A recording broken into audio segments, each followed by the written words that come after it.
मन राम सिमर पछताएगा, मन राम सिमर पछताएगा। पापी जियरा लोभ करत है, आज कल उठ जाएगा। पापी जियरा लोभ करत है, आज कल उठ जाएगा। मन राम सिमर पछताएगा। धन जौवन का गर्व न कीजे, कागज जो गल जाएगा। कागज जो गल जाएगा। लालच लागे जन्म गवाए, माया भरम भुलाएगा। माया भरम भुलाएगा। मन राम सिमर पछताएगा। जब जम आए केस गहे, पटके ताज दिन किछ न बसाएगा। पटके ताज दिन किछ न बसाएगा। सुमिरन भजन दया नहीं कीनी, तो मुख चोटा खाएगा। मन राम सिमर पछताएगा। धर्मराज जब लेखा मांगे, क्या मुख लेके जाएगा। क्या मुख लेके जाएगा। मन राम सिमर पछताएगा। कहत कबीर सुनो रे संतो, साध संगत तर जाएगा। साध संगत तर जाएगा। मन राम सिमर पछताएगा। मन राम सिमर पछताएगा। गुरु रूप प्यारी सात संगत जी दास का आप सभी पवित्र आत्माओं के श्री चरणों में कोटि कोटि प्रणाम है।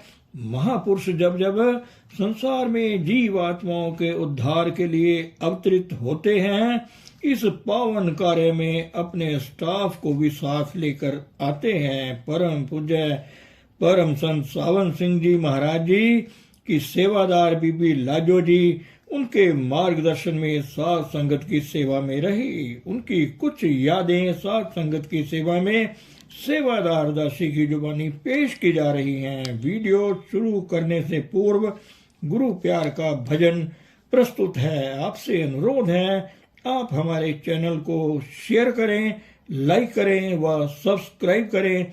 धन सतगुरु, धन गुरु रूप प्यारी सात संगत जी।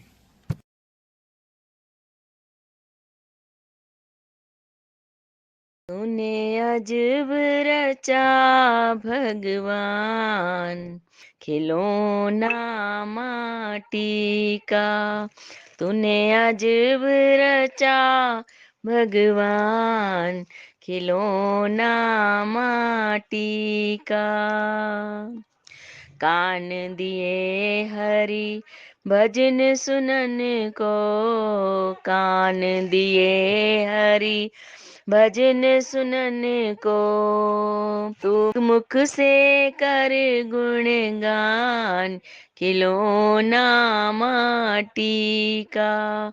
तूने अजब रचा भगवान, खिलौना माटी का। जीवादि हरि भजन करन को, जीवादि हरि भजन करन को।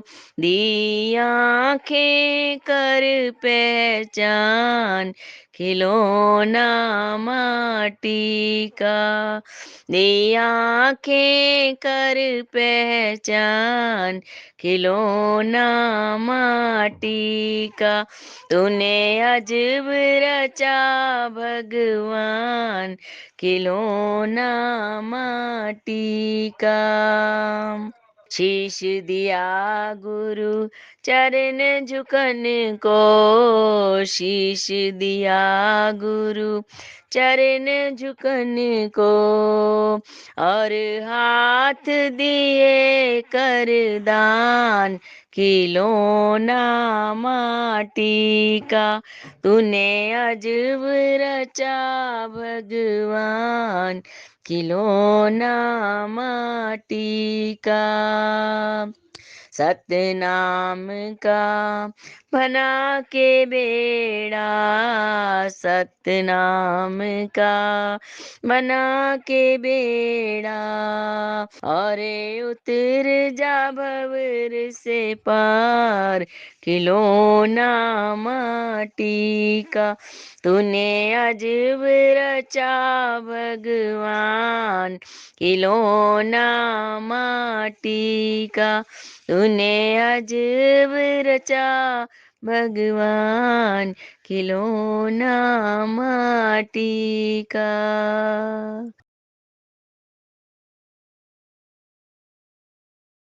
पेशावर की साखी। पेशावर से 3-4 मील पर भाई नानक सिंह के एक इंजीनियर दोस्त और वीर नानक सिंह जी हजूर को लेने आए। बहुत सुंदर फूलों के हार साथ लाए। हजूर हार नहीं पहनते थे। उनको देखते ही हजूर मोटर से उतर पड़े और खड़े हो गए। प्रेमियों ने फूलों की माला हजूर के गले में डालने की कोशिश की, लेकिन हजूर ने उनके हाथ से माला लेकर उन प्रेमियों के गले में डाल दी। कैसा सुहावना समय था, जवान बयान नहीं कर सकती। दिल ही उस खुशी को जानता है। हजूर मेहर से भरे वचन बोल खुलकर हंस रहे थे। सुंदर मुख से जानो फूल झड़ते हों। जब हजूर शहर में घुसे तो उस प्रेमी ने बाजे बजाए, साथ में शब्द पढ़े, शहर में बिजली की रोशनी की, सतगुरु के आगमन की खुशी में उत्सव किया। उसके मोहल्ले का नाम नानक मोहल्ला था। गली का गेट बहुत ही सजाया गया था। हजूर दीनदयाल जी 3-4 बजे के करीब पेशावर में पहुंचे। नानक सिंह प्रेमी ने बहुत धन खर्च किया था सतगुरु के प्रेम में। सारे मोहल्ले में उसके अपने मकान थे। गली के आगे का बड़ा सा गेट बना हुआ था, जिसके सामने उसका मकान था। उसमें दादाजी का डेरा सजा हुआ था। गली वाले मकानों के ऊपर सब सत्संगी प्रेमी बीबियां वीर फूलों की टोकरियों लिए खड़े थे। नीचे लट्ठे के थान बिछे हुए थे। ऊपर से फूलों की वर्षा होती जा रही थी। हजूर बहुत ही मंद चाल से प्रेमियों को खुश करते जा रहे थे। सुनने बहुत ही सुंदर सजते थे। नूर के बादल चेहरे पर बरसते थे। दादाजी नानक सिंह प्रेमी को समझाते जा रहे थे, भाई तुमने क्यों इतने कपड़े खराब किए? नानक सिंह प्रेम में मस्त होकर कहने लगा, नहीं दादाजी, खराब नहीं हुए, अच्छे हो गए हैं। फरमाया, चंगा भाई, जिस तरह तुम कहते हो वैसे ही सही है। मैं तेरे से बहुत खुश हूँ। तू फिक्र न कर, जो तुम मांगोगे मालिक देगा। हजूर दादाजी जब आंगन में घुसे तो वहां के साथ बयान नहीं किए जा सकते जो उस प्रेमी ने कर रखे थे। हजूर दादाजी का तख्त सजा हुआ था। संगत बैठी हुई थी।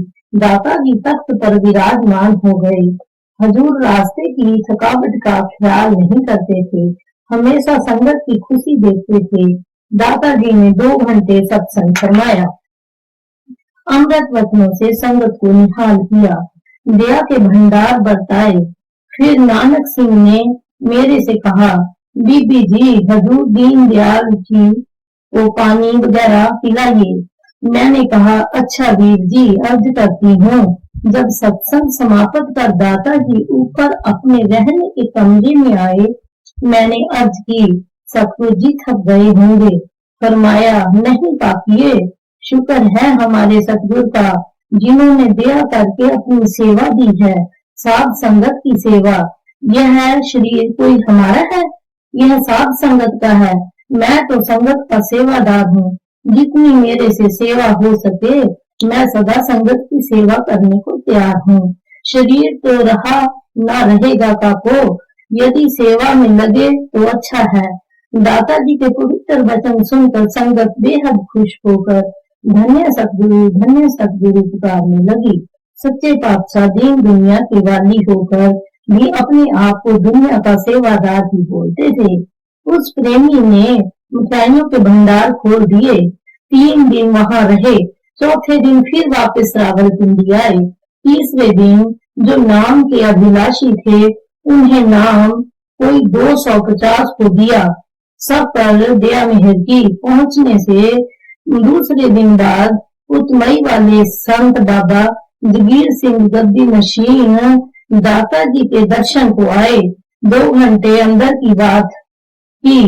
बाबा जी जगीर सिंह जी ने अर्ज की, सच्चे पातशाह आप तो मुझे रोज ही मिलते हैं, सारी रात मेरे पास ही रहते हैं। मैंने अर्ज की, बाबा जी हमें भी सुनाइए। हजूर दादाजी की सेवादार समझकर मुझसे बड़ा प्रेम रखते थे। कहने लगे, बच्चा ब्यास वाले तो रब हैं, इनकी गति को कोई समझ नहीं सकता। बच्चा मैं रात को अकेला सोता हूँ। जब मैं रात को दरवाजा बंद कर पलंग पर लेट कर संतों को याद करता हूँ तो संत उसी समय मेरे पास आ जाते हैं। हम दोनों रात भर खूब बातें करते हैं। एक दिन मेरे 2 सेवादार दरवाजे के साथ लग कर सुनते रहे। सुबह मुझे पूछने लगे, बाबा जी रात को आप किससे बात करते हो? मैंने उनसे कहा, बस भले मानस से शोर न मचाओ, कहीं मेरा रब गुस्से न हो जाए। एक मेरा सेवादार रात को मुझसे चोरी मेरी चारपाई के नीचे छुप कर बैठ गया। जब मैं रोज की भांति दरवाजे बंद करके बिस्तर पर लेटकर संतों का ध्यान करने लगा तो संत न आए। मैं बहुत ही दुखी हुआ और कहने लगा, हाय क्या अपराध हो गया जो संत नहीं आते हैं। अंदर से आवाज आई, तेरी चारपाई के नीचे चोर है, इसको समझा दे चोरी न करे, नहीं तो भस्म हो जाएगा। मैं कैसे आ सकता हूँ? मैंने चारपाई के नीचे जो देखा तो एक सेवादार निकला। मैं उससे बहुत गुस्से हुआ। अब भी किसी का विश्वास नहीं करता। बच्चा संतों ने चोला मनुष्य का पहना हुआ है, मगर है तो रब। तू बड़ी भाग्यवान है, रब की सेवा करती है। सब बातें सुनकर हजूर फरमाने लगे, भाई जी मैं तो प्रेमियों का दास हूँ और कुछ भी नहीं। सारे खेल हमारे बाबे के हैं। वह बोले, आप जो चाहें कहिए, हम तो आपको रब समझते हैं। बाबा जी बहुत कमाई वाले थे। हीरे की कदर जौहरी ही जानता है। हम क्या समझ सकते हैं। फिर बाबा जी कहने लगे, बीबी तू मेरी वकील बन, संतों से अर्ज कर मेरी कुटिया पवित्र करें। मैंने हाथ जोड़कर अर्ज की, बाबा जी मैं तो सतगुरु के प्यारों के चरणों की धूल हूँ, जो आज्ञा दें सेवा करूं। सच्चे पातशाह फरमाने लगे, काको भाई जी की सेवा अच्छी तरह करो। मैंने हाथ जोड़कर कहा, अच्छा जी सत्य वचन। बाबा जी कहने लगे, दाता जी बीबी मेरी बहुत सेवा करती है, मैं इससे बहुत खुश हूँ। बातचीत कर सच्चे पातशाह ने फरमाया, अच्छा भाई साहब आप खाना खाओ, आराम करो, जो कहोगे कर लेंगे। बाबा जी की ओर से मैंने और शादी में अर्ज की, दाता जी बाबा जी के घर अवश्य चलिएगा। दाताजी ने उत्तर दिया, काकी ये दौरा लंबा है, सत्संग नजदीक आ गया है, हम एक रात भाई साहब के घर के दर्शन करेंगे। शुक्र है सच्चे पातशाह, एक रात की दर्शन दीजिए।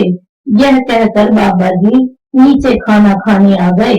दादाजी खुश होकर फरमाने लगे, काको भाई साहब बहुत कमाई वाले हैं, बहुत ही प्रेमी हैं।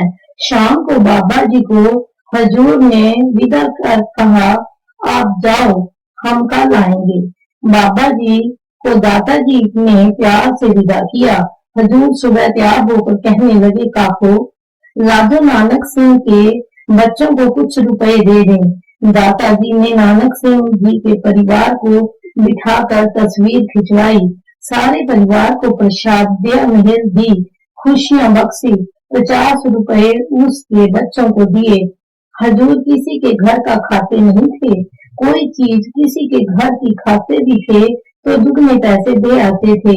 सारी पेशावर की संगत को नानक सिंह के बराबर बिठाकर हजूर ने भजन सिमरन की ताकीद की।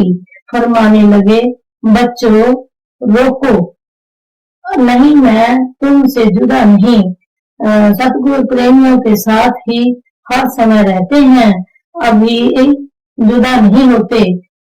गुरु तो बस से अविनाशी सिख समुंदर तीर, एक पल की से नहीं जो गुम होवे शरीर। सो बेटा तुम अपने अंदर सतगुरु को प्रकट करो। बाहर की चीज तो बेटा ना कभी निभी है ना कभी निभेगी। देह तो एक दिन फेंकनी है। इसी कारण से तो सदा भजन सिमरन ऊंची दौलत है।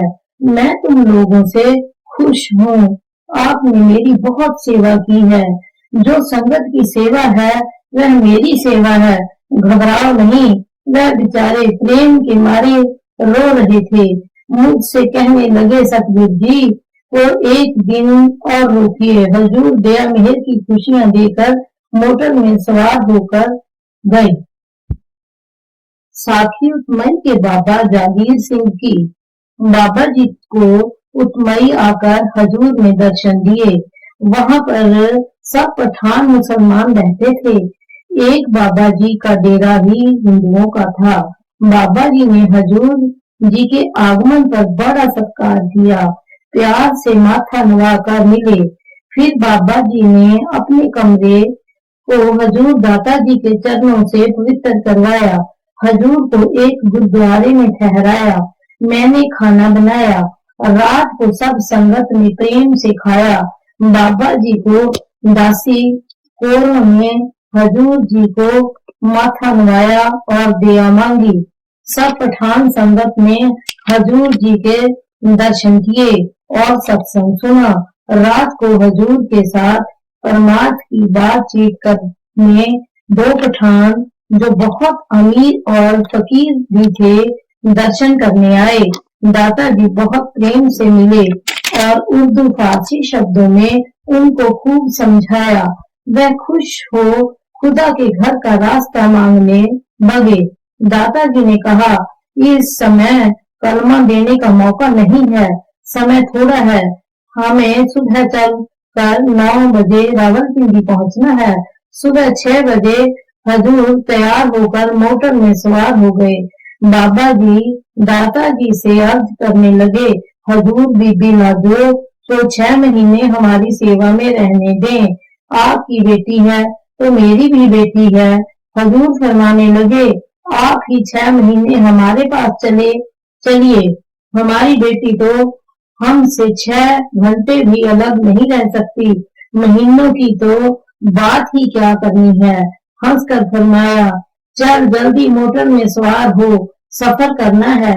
मैंने कहा, सत्य वचन सच्चे पातशाह, जो हुक्म हाजिर हूँ। दाता जी रावलपिंडी को रवाना हुए। रावलपिंडी की साखी। दाता जी पूरे 9 बजे पिंडी पहुंचे। संगत प्रेम से गदगद हो रही थी। चारों ओर से प्रेम के शब्द कीर्तन की आवाजें आ रही थी। दाता जी को बड़े सुंदर कमरे में ठहराया गया। राजा राम प्रेमी ने बड़े प्रेम से कमरा सजाया हुआ था। बिस्तरा पलंग बहुत ही शानदार लगाया था।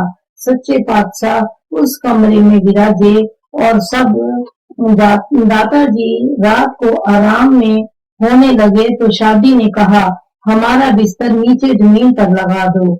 हम फकीर हैं, ऐसे बिस्तर पर नहीं सोते। जब रात को राजा राम मिलकर चला गया तो अपने बिस्तर पर सोए।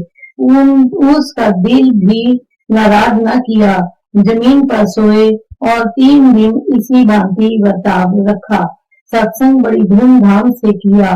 हजारों जीवों वीरों पर दया की। एक सिख ने पूछा, अंदर सचखंड आदि किसी ने देखा है? हजूर ने फरमाया, हाँ मैंने देखा है। यदि तू कहे तो तुझे भी दिखा दूं। बिना भाग्य के कुछ नहीं मिलता। सो उस बेचारे के मुंह से यह ना निकला कि दिखाओ। चुप का चुप की रह गया। दूसरे दिन जिन्होंने प्रेम से मांगा, उसको नाम बख्शा और निहाल किया। कई बीवियां और मर्दों को नाम के समय जो भाग्यवान थे रोशनी आई। नाम की दात देकर दाताजी फरमाने लगे, अब पुत्र तुम लोग नाम जपो, बड़े भाग्य से निश्चय का चोला मिलता है, इसको सफल करो। अब हमें कल को चले जाना है। संगत ने हाथ जोड़कर अर्ज की, दाताजी एक दिन और रह जाइए। दाताजी ने कहा, बच्चों तुम्हारा मन नहीं भरेगा, हमें लंबा दौरा करना है। डेरे में सत्संग भी आ गया है, सबको समय भी दिया हुआ है।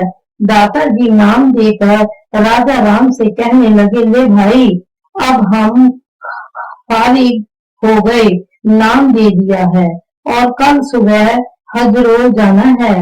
तुम्हें कोई बातचीत करनी है तो हमारे साथ रात को कर लेना, सारे परिवार को मेरे पास ले आना, मैं सबको समझा बुझा कर तसल्ली दे दूंगा और भजन सिमरन की ताकीद भी कर दूंगा। साथ जाने वाली चीज तो भजन सिमरन ही है। हजूर दाताजी ने 3 बजे दिन के स्नान किया, खाना खाया, करीब 1 घंटा आराम किया। शाम 5 बजे फिर सत्संग फरमाया। 7 बजे सत्संग समाप्त हुआ। 1 घंटा सैर को गए। 8 बजे से रात के 12 बजे तक संगत को समय दिया। रात के 11 बजे राजा राम हरदोई उसके सब बच्चे हजूर जी के चरणों में हाजिर हुए। हजूर दाता जी बड़े दयालु कृपालु थे, पाप पुण्य की और ध्यान नहीं करते थे। वचन किए, कपड़ा चाहे कितना ही मैला हो, धोबी का काम उसको सफेद करना है, क्योंकि उसको मालूम है कि इसमें सफेदी है। फिर कहने लगे, फरमाओ राजा राम। बोला, हजूर दया करो, मेहर करो। दाता जी, भाई दया तो बहुत है, जितनी चाहो। मैं तुमसे निहायत खुश हूँ। तुम लोगों ने मेरी सेवा भी बहुत प्रेम से की है, संगत की सेवा भी बहुत की है। अब खूब भजन करो। अंदर देखो, कुल खंड मनमंड अंतर में है, शांति अंदर आनी है, बाहर की चीजें नाशवान हैं। इन चीजों को बरतते हुए दिल न्यारा रखो। राजपाट माया का पसारा साथ नहीं जाना, शब्द गुरु का पल्ला पकड़ो। राजा राम ने कहा, दाताजी हम तो आपको ही शब्द रब रहीम जानते हैं। महाराज जी बीच में बोल उठे, ना भाई, मैं तो संगत का सेवादार हूँ। मैंने अर्ज की, दाताजी जब तक देह गुरु नहीं मिला था हमें शब्द का क्या पता था, इसलिए हमें देह प्यारी है। फरमाया, तू ठीक कहता है बीबी, जब तक देह न मिले शब्द नहीं मिलता, इसीलिए देह धार कर संत यहाँ आते हैं कि जीवों को शब्द का पता लग जावे। मालिक की आज्ञा से संत आते हैं, जीवों को जगाकर सत्संग सुनाकर वचन दर्शन देकर जीवों को नाम के साथ लगाकर अपने धाम वापिस चले जाते हैं। संत ज्यादा देर तक देश में रहना पसंद नहीं करते हैं, क्योंकि संतों का देश तो शीतल है। इस दुनिया के राजपाट जितने सुख हैं, उनको संतों मेहनतों की टट्टी समझते हैं। संत चीज के दिल नहीं जोड़ते, अपनी लो सदा मालिक के साथ लगाए रखते हैं। जो संतों से उपदेश लेकर उनके सामने नाम को कमाई कर अंदर प्रकट कर लेते हैं, वो ही जीव भाग्यवान है। इसमें शक नहीं, संतों का बीज डाला हुआ ऐसे ही नहीं जाता, किसी न किसी समय फलता फूलता है। पर क्यों नहीं इसी जन्म में जीव फायदा उठाएं। हमें तो कमाई प्यारी है, कमाई करो, घर में प्रेम प्यार रखो। हरदोई से फरमाया, देख बीबी, राजा राम प्रेमी भक्त है, तू इसकी सेवा प्रेम से कर, इसकी सेवा हमारी सेवा है। राजा राम की लड़कियों को भी यही समझाया, आप अपने पति की सेवा करो, माँ बाप की सेवा भाग्य से मिलती है, फिर अपना हाल बयान किया, फरमाने लगे, मैं माँ बाप का अकेला ही पुत्र था। पिता तो मेरी छोटी उम्र में ही गुजर गए। माता जी की सेवा ही नसीब हुई। मैंने नौकरी की, जितनी तनख्वाह मिलती अपनी माता जी को भेज देता था। उनका जितना जी चाहे मुझे देवे और जितना जी चाहे मेरी स्त्री को देवे, उनकी मर्जी पर था। मैंने अपनी माता जी की हुक्म अदुली कभी नहीं की। फिर जब हमें सतगुरु मिले तो हजूर के पास तनख्वाह भेज देता था। हजूर जितनी मर्जी माता जी को दें, जितनी मर्जी मुझे दें और जितनी मर्जी परमार्थ के में लगा दें। मेरी माता जी मेरी ओर से बहुत खुश गई। सब बातें सब परिवार को समझा बुझाकर दया मेहर व खुशियां बख्शी, प्रसाद दिया। प्रेम प्रयास से 1 घंटा टाइम देकर फरमाया, बस काको। सब बातें सब परिवार को समझा बुझाकर दया मेहर व खुशियां बख्शी, प्रसाद दिया। प्रेम प्यार से 1 घंटा टाइम देकर फरमाया, बस काको अब हम आराम करें। दादाजी आराम में हो गए। ध्यान में बैठकर सुबह 5 बजे उठकर 6 बजे चले। सब संगत को दर्शन देकर फरमाने लगे, देखो भाई अब हमने जाना है, हमें ना रोकना, हमने मालिक के ध्यान में होकर जाना है। इतना कहकर दर्शन देकर मोटर में सवार हो गए। पीछे सब स्टाफ भी चल पड़े। दादाजी हजरों पहुंचे। हजरों में सीताराम प्रेमी ने बहुत ही उत्सव सतगुरु की आमद में किया था। धन सतगुरु, धन गुरु रूप प्यारी साध संगत जी।